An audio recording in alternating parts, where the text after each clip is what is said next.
Saber Comum, uma iniciativa conjunta de educação à distância e divulgação científica das instituições públicas de ensino superior e pesquisa do Rio de Janeiro. Historicamente, o papel desempenhado por mulheres e homens é diferente na maioria das culturas. No Brasil, questões de raça e gênero fazem com que os impactos causados pelas mudanças climáticas e eventos extremos afetem as mulheres, principalmente as mulheres negras, mais profundamente do que afeta os homens. Na pandemia de Covid-19, por exemplo, as mulheres são maioria nas profissões essenciais da linha de frente e gastam mais horas por dia cuidando de outras pessoas e dos serviços domésticos. Hoje, na aula 19 do nosso curso, a professora Margarita Oliveira, da Universidade Federal do Rio de Janeiro, vai falar sobre essa questão importante que liga o clima e os papéis sociais de gênero.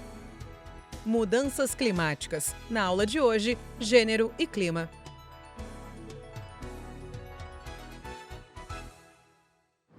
Olá a todas, todos e todas. Eu sou Margarita Oliveira, sou professora do Instituto de Economia, sou professora de Desenvolvimento Econômico e de Economia e Feminismos e hoje vou apresentar, me convidaram para apresentar um pouco algumas ideias de umas pesquisas que estavam fazendo sobre mudanças climáticas e como essas mudanças climáticas vão se relacionar, vão ter efeitos especialmente sobre gênero e raça, né? Sobre mulheres, sobre corpos feminizados e corpos racializados. Então, vou tentar apresentar hoje algumas ideias ao respeito. Em geral, quando se pensa, né, nesses últimos meses, se fala muito em mudanças climáticas, se fala muito em geração de gases de efeito estufa, de sustentabilidade do mundo, de possibilidades para o futuro.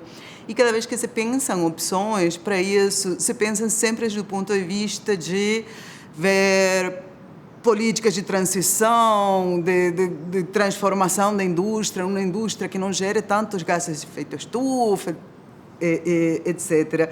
Porém, poucas vezes se tem um olhar para as questões de clima pensando desde a situação dos grupos que estão em situação de maior vulnerabilidade, em particular, assim, corpos feminizados e racializados que vão sofrer particularmente com os efeitos das mudanças climáticas. Então, vamos tentar entender um pouquinho por quê. As mudanças climáticas, né, vão gerar, essencialmente, eventos extremos, né? Vão aumentar a incidência desses eventos extremos com desastres naturais e a pandemia que vivenciamos hoje é um claro exemplo disso. Em particular, um ponto que a gente está pesquisando muito e analisando muito é como esses eventos extremos não só vão criar crises sanitárias, mas vão trazer junto crises sociais e crises econômicas, como a que o mundo inteiro está vivendo, e o Brasil particularmente. Essas crises sociais, essas crises sanitárias, esses eventos extremos vão ter uma série de efeitos sobre a vida cotidiana, sobre o mercado de trabalho, que vão afetar particularmente as mulheres. Isso tem a ver, sobretudo, com a divisão sexual e social do trabalho, não? Com o papel da mulher como cuidadora, esse papel social que, ao interno do sistema, é imposto para as mulheres, esse lugar de cuidadoras e responsáveis pela reprodução da vida. E, nesse sentido, cada vez que temos um impacto sobre energia, sobre disponibilidade de água potável, com as secas, por exemplo, com as inundações, com os alagamentos, quando temos impacto sobre a segurança alimentar, sobre a saúde, sobre a mobilidade, é particularmente a mulher a que vai ser afetada, sobretudo pelo aumento do trabalho doméstico, remunerado e não remunerado, pelo aumento do tempo de traslado, né, de ir de um lugar para o outro, quando a mobilidade vai ser reduzida, e, sobretudo, pelos efeitos que essas crises têm no mercado de trabalho. Então, dentro do mercado de trabalho, e hoje estamos vivenciando isso, vamos ter efeitos, sobretudo, sobre o trabalho informal, a perda de empregos, sobre a exposição de determinados tipos de trabalho, sobre o aumento do endividamento, que hoje é uma coisa muito, muito, muito difícil, onde a grande maioria das famílias do Brasil estão endividadas,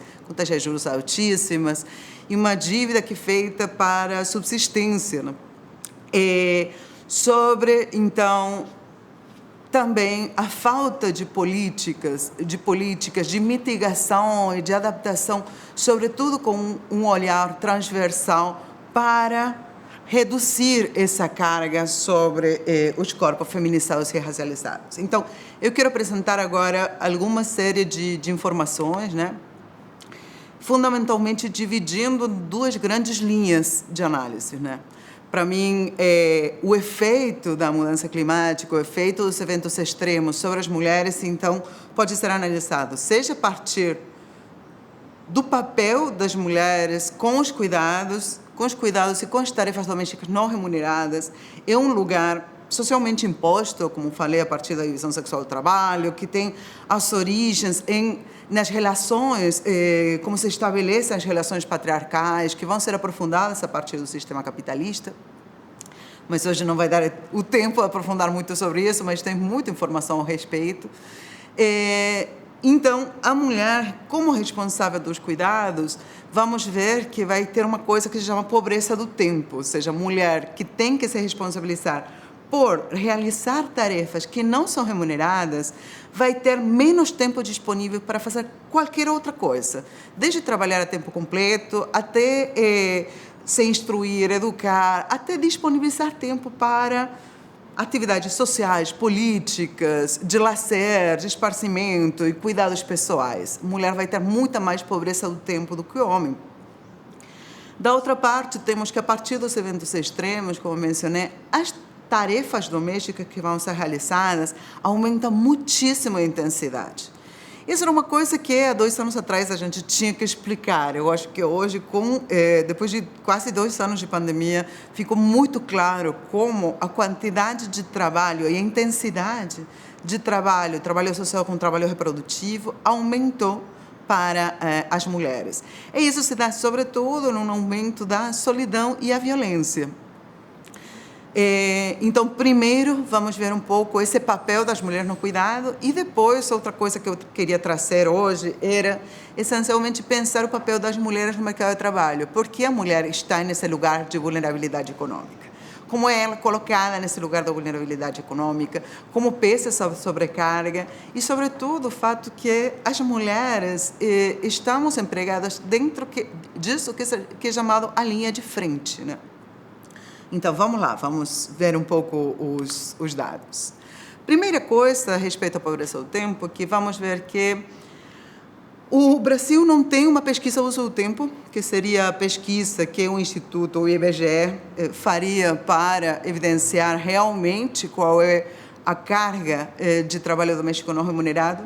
Porém, dentro da PNAD, que é a Pesquisa Nacional de Amostra Domiciliar, se fazem uma vez por ano uma série de perguntas sobre trabalho doméstico não remunerado e cuidados com crianças e com idosos.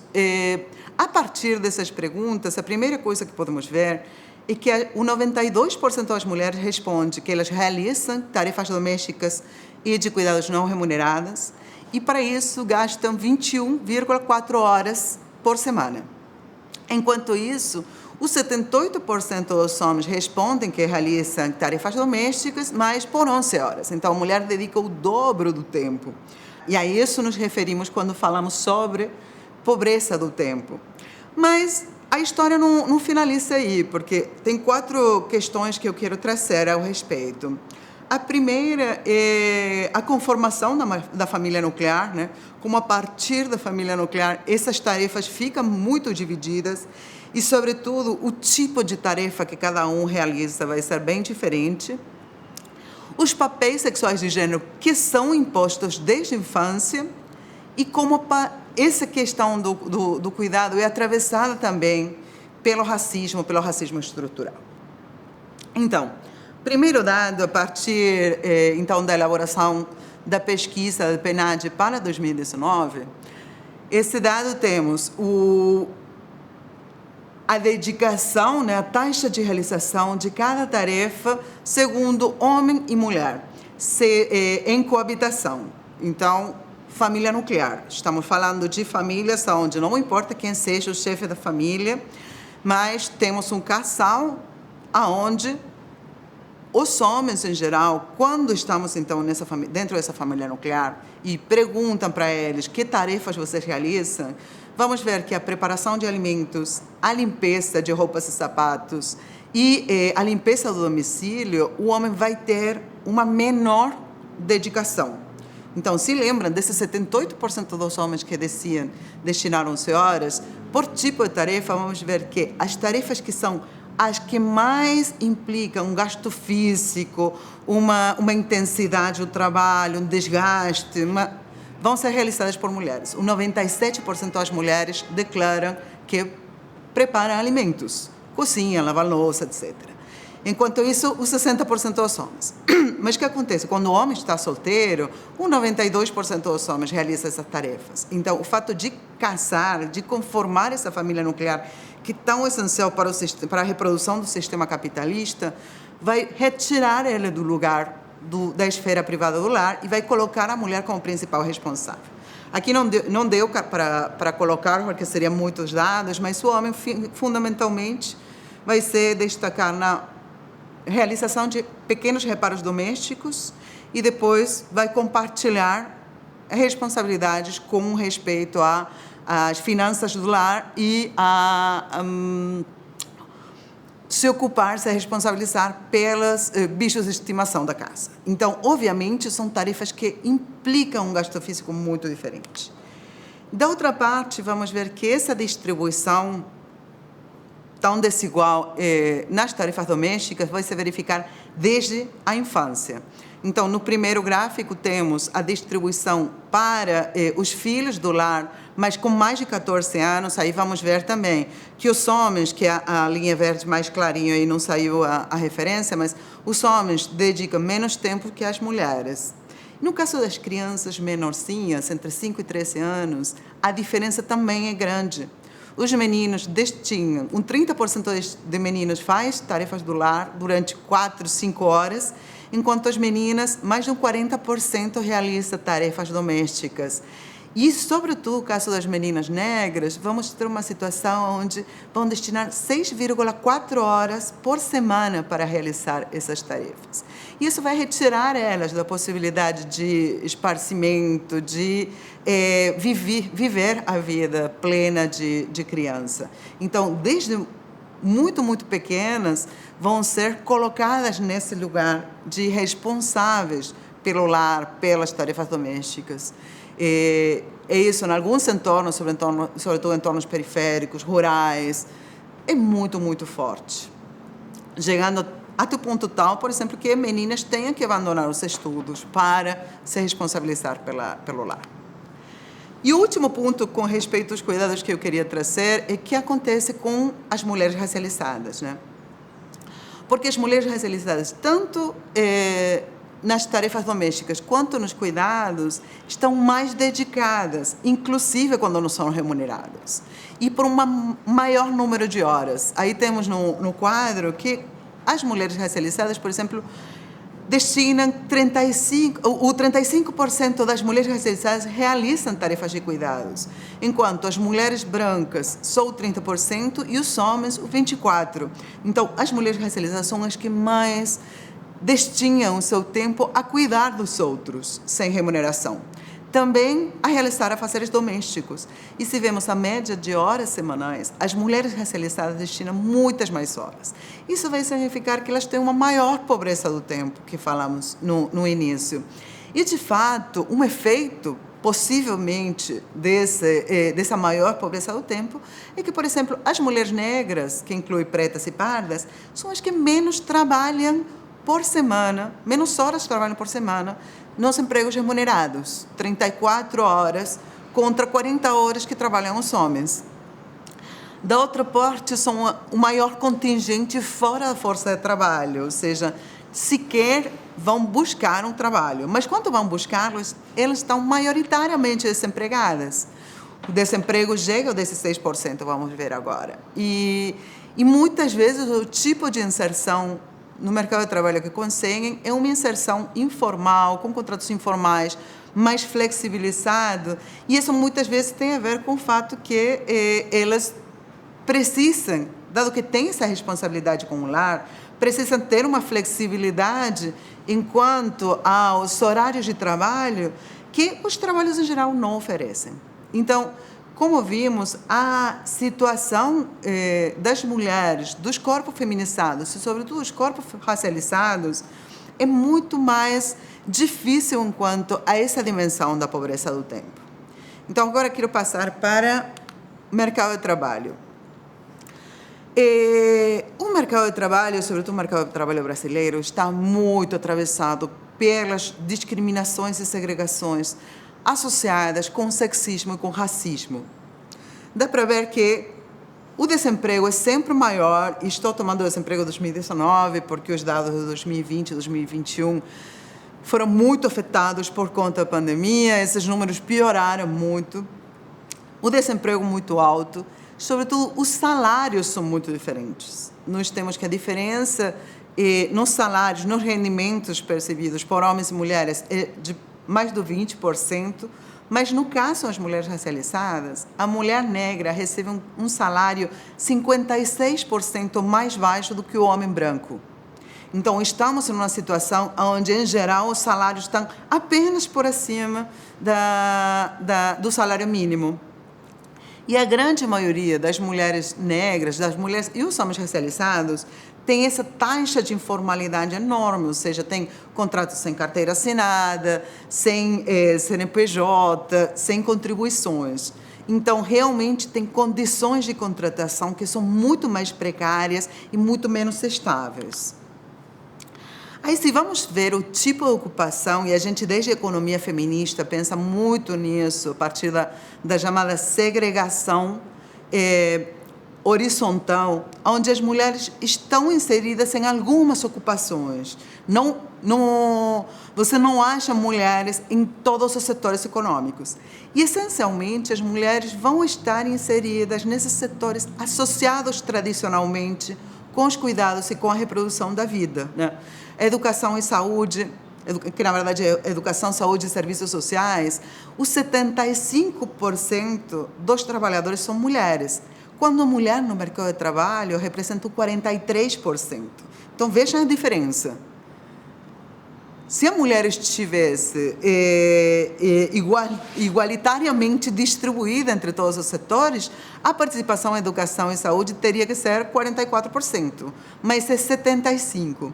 E, sobretudo, a ocupação das mulheres vai se verificar nos níveis mais baixos da escala setorial, que são os tipos de ocupações que têm piores salários, que têm piores condições, como, por exemplo, professoras de creche, 95% são mulheres, pré-escola e ensino fundamental, 85% são mulheres.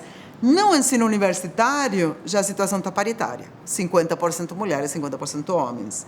Então, vamos ter que as mulheres vão estar concentradas, sobretudo, na base da pirâmide dos empregos.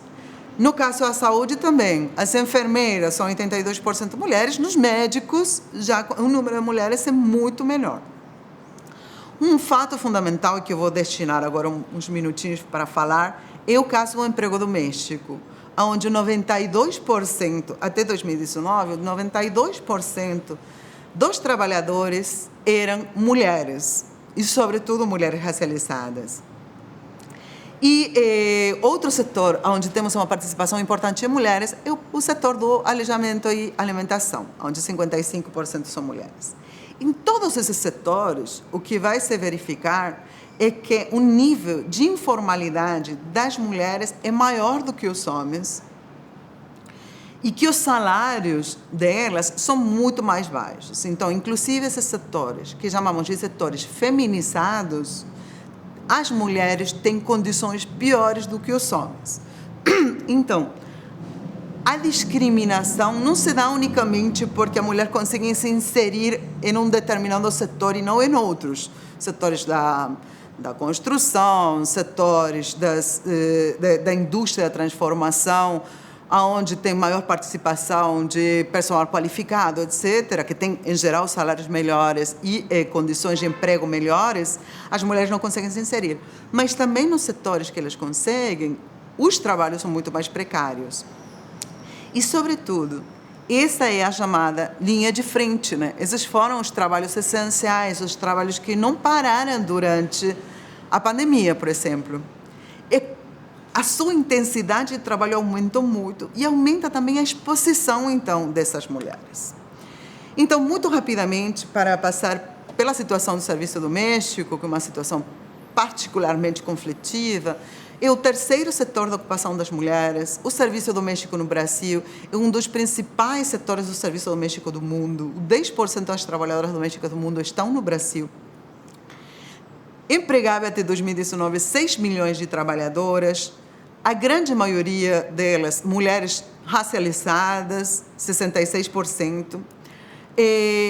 A renda média era menor do que o salário mínimo, mas um fato terrível que vamos ter nesse setor é que a grande maioria trabalha na informalidade, né? As chamadas diaristas, que não têm carteira assinada, que não têm contribuições, muito poucas têm contribuições ao INSS. Então, a grande maioria das trabalhadoras informais, que são fundamentalmente mulheres racializadas, vão ter, por exemplo, um rendimento médio de R$600, enquanto o salário mínimo era R$1.000. Então, uma situação de altíssima precariedade e que, durante a pandemia, só para evidenciar como a crise econômica associada com a crise pandêmica vai afetar particularmente as mulheres, vamos ter que, em 2020, se perderam mais de 1 milhão de ocupações. Isso vai ser uma contracção do quase 20% do setor. As mulheres negras, sobretudo, perderam empregos, sobretudo foram essas diaristas, registrando, então, um menor contingente de trabalhadoras desde 2012, chegamos a 4 milhões e pouco, ao invés de 6, e se perderam, sobretudo, esses empregos não registrados. E o fato fundamental é que, por primeira vez, os rendimentos médios vão cair em termos nominais. Então, muitas mulheres, muitas trabalhadoras domésticas perderam a fonte de renda, perderam a sua possibilidade, então, de manter as famílias, sobretudo se pensamos num contexto onde a grande maioria delas são chefes de família, são os principais responsáveis pela subsistência do lar, e são lares pobres. Então, uma situação muito difícil, que vai ser muito difícil de reverter, sobretudo. E que, ainda se o ano passado, essa situação não foi tão trágica devido ao auxílio emergencial, agora, sem auxílio, a situação é realmente devastante, gerando esses níveis de endividamento, gerando esses níveis de pobreza, de autoexploração, etc. Então, eu não apresentei nada que vocês não souberam, né? Nada que a gente não vivenciara na pele, é simplesmente trazer algumas ideias de como conectar, né? Como pensar nessas discriminações e segregações que estão muito associadas ao sexismo e ao racismo estruturais que vivenciamos no sistema capitalista, sobretudo no Brasil, onde corpos feminizados e mulheres racializadas são responsáveis pelos cuidados, vão sofrer por essa sobrecarga de trabalho doméstico não remunerado, vão ter uma maior pobreza ao tempo, mas, sobretudo, vão ter uma maior intensidade de trabalho, o que vai levar, em alguns casos, eu não vou conseguir entrar hoje, mas vai levar até a situações de adoecimento mental, de exaurimento, de exaustão, de sofrer situações de altíssima violência, cresceu muito o nível de violência doméstica, sobretudo. E também, como trabalhadoras, são subalternizadas e precarizadas, com menor mobilidade setorial, com menos rendimentos, em empregos mais informais, com menos direitos trabalhistas. Assim, corpos feminizados e racializados são mais expostos e colocados em situação de maior vulnerabilidade. Nesse contexto, né, uma coisa muito importante é pensar políticas específicas, transversais, políticas que têm que focar em como resolver a questão dos cuidados, como o Estado e a sociedade em geral vai distribuir essa organização social do cuidado para retirar esse peso, essa sobrecarga sobre as mulheres. E, para finalizar, eu queria trazer algumas reflexões mais desde diferentes teorias do feminismo, leituras da economia feminista, outros olhares, outras formas de pensar a nossa organização social, que vão ser melhores para romper com esses círculos de opressão e subalternidade. O principal problema é que os efeitos, as mudanças climáticas, os efeitos do aquecimento global, etc., não são para o futuro, né? O problema é hoje. Os povos originários, as comunidades indígenas estão trazendo muito isso, estão se organizando e estão lutando, organizando manifestações em toda a América Latina.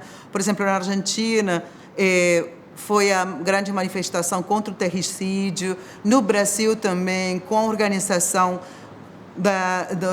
dos povos indígenas contra a pele e a marcha das mulheres indígenas, que foi há um mês atrás.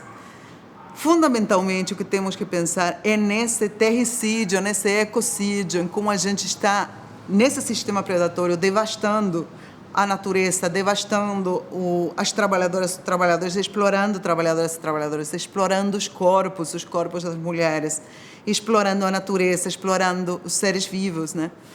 Então, o que o feminismo comunitário e o ecofeminismo trazem bastante é pensar como sair dessa lógica do antropoceno, né? Desse pensar o homem como o ser principal e o resto das relações dispostas às suas necessidades, né? Esse capitalismo extrativista vai pensar a natureza como a natureza é morta, como um recurso natural a ser extraído. Então, rompe, separa a humanidade da natureza, enquanto, na verdade, somos seres interconectados. É muito importante repensar essa relação de harmonia, essa inseparabilidade da nossa vida, da nossa liberdade com a liberdade da Terra. A economia feminista, então, vai trazer muito uma leitura de colocar a vida no centro, né? De pensar os cuidados no sentido amplo. A vida e os cuidados ao invés que o lucro e o extrativismo. Então, temos que pensar e, sobretudo, analisar as experiências de resistência, recuperar os saberes ancestrais, pensar outras formas. É insustentável que a gente continue nesses níveis de exploração e expropriação e devastação da nossa terra. Então, modificar a posição social das mulheres, romper com a divisão sexual do trabalho, patriarcal e todas as formas de racismo é imperativo. Então, eu quero deixar só algumas referências para vocês de alguns trabalhos que estão fazendo com colegas do NUFM, que é o Núcleo de Estudos e Pesquisas de Economia e Feminismos, do qual faz parte no Instituto de Economia. Um trabalho que fizemos para a CEPAL, que chama A Dimensão de Gênero no Big Push para a Sustentabilidade no Brasil, as mulheres no contexto da transformação social e ecológica da economia brasileira, e um trabalho sobre mulheres no mercado de trabalho, pensando as segregações e discriminações desde a economia feminista. Então, muito obrigada e a gente se vê na próxima. Na aula de hoje, vimos como o sexismo e o racismo estrutural da sociedade brasileira afetam a maneira como que mulheres lidam com as mudanças climáticas e os eventos extremos. As pressões colocadas sobre os corpos feminizados têm consequências graves e precisam ser combatidas. Vimos que soluções como o ecofeminismo e o feminismo comunitário são fortes alternativas para lidar com esse problema. Ao recuperar e valorizar os saberes ancestrais, nos aproximamos da natureza e nos afastamos do capitalismo extrativista patriarcal. Na próxima aula, iniciaremos o nosso módulo 3, buscando saídas e enfrentamentos para os problemas climáticos que estamos vivendo. Até lá!